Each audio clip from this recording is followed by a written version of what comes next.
انا شفت اكل على تيك توك وقلت اما اعملها معاكم. انا عارفه ان انتوا بتستنوا الحلقه دي عشان خاطر هي فظيعه وبديكم فيها معلومات كتير. المهم يلا اعمل لكم حاجه كده تعملوها على الفطار او في سناكس كده بالليل. بقيت فاهمه السناكس. انزل عليا بالشعار. هتطبخي لنا ايه يا رينات؟ ليتس جو.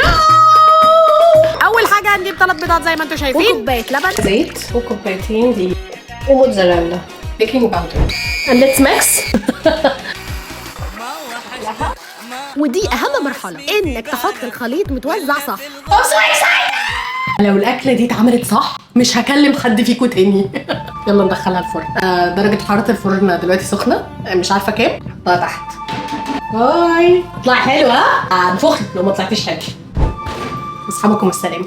الحلاوه دي كارلا. بص بص بص. سبونج مافن.